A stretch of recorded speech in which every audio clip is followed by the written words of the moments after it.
what a climax, what a season. Do you know what? First and foremost, Daniel, congratulations to the champion Celtic. Yep. A monumental effort to drag themselves through what they've come through this season to get over the line.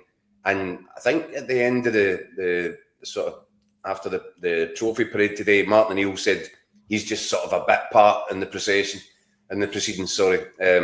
He's been anything but.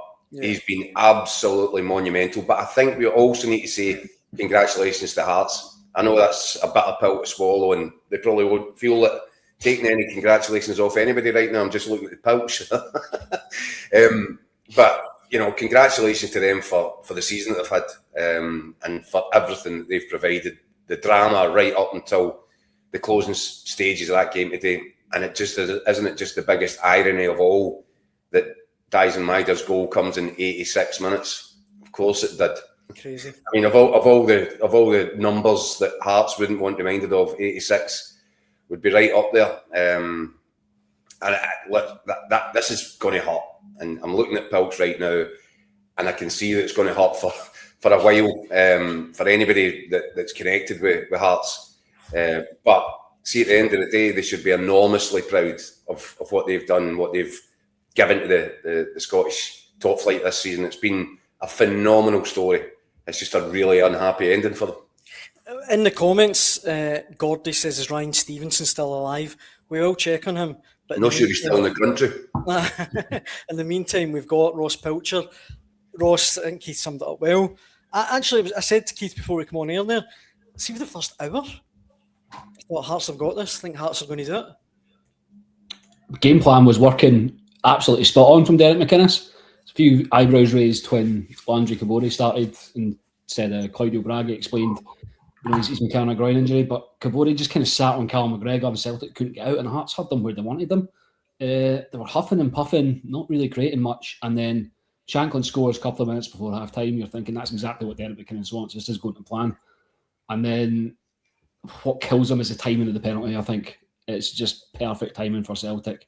It is a penalty. It's one of those ones where there's not much Kaiseridis can do, but you know his arm is up. He's sliding in trying to block it. It's a spot kick. And then it goes under Swallow, and it kind of just changes the psychology of things going into it. Celtic. We've got such a big boost. And Hearts are thinking, we've done so well here. All right, we're still on course for the point we need, but in terms of the lift that gave Celtic, that was huge. Then just after half-time, Altena comes off just about immediately. I'm not sure if that was an injury or if that's Derek McInnes responding to Celtic's changes. And then Benny Bedingame pulls up with a hamstring, then Cabori has to go off. Hearts just, I don't know if they ran out of steam. They seem to kind of ran out of big players that were doing well for them. And then Celtic just kept coming, and then it eventually just told. If you could offer Hearts a way to lose it at all, that's probably one of the worst ones. That's going to sting for a while. Yeah. And as Keith said, they're not going to be interested in pats in the back or platitudes. And Derek McInnes has said that himself this season. They'll go away and lick their wounds for a bit, and then when they eventually start reflecting, it's been a brilliant if unrewarding season, and eventually thoughts will turn to right. We go again next year, but not quite yet. This will take a wee while for them to get over, I think.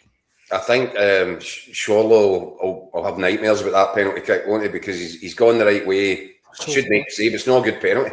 No, it's almost one of those ones where if Engels catches a bit better, he does save it in the corner. He saves it. He's hit it too well, Clive, as we'd say. But he'll look at that back and then think. Just those. I mean, of all the sort of nearly moments, but I felt, Pilch, I don't know about you, I just felt as the second half was going on, I think.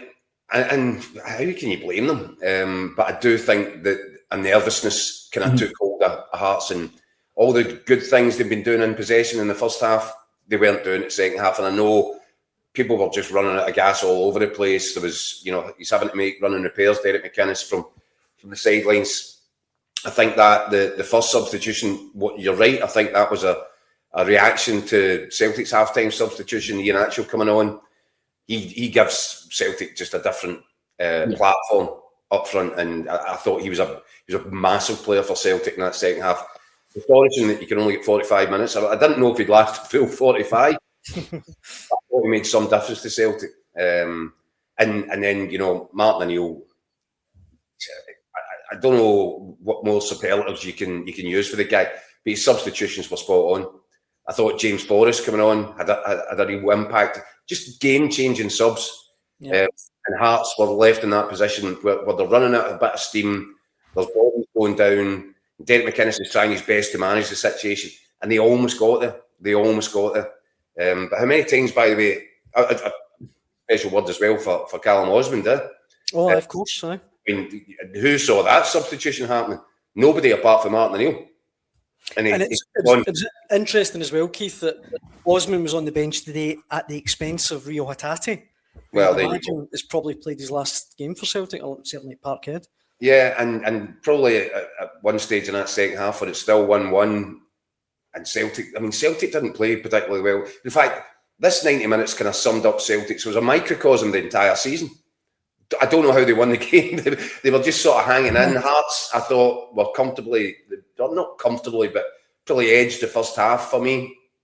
And Celtic just refused to go away. And what was the phrase, Dan? I said way back, I can't even remember where. I said, just don't rule Celtic out. The thing that makes Celtic is their killers, the succession line. You've got to be a killer. And I don't know how many times we've seen that evidence.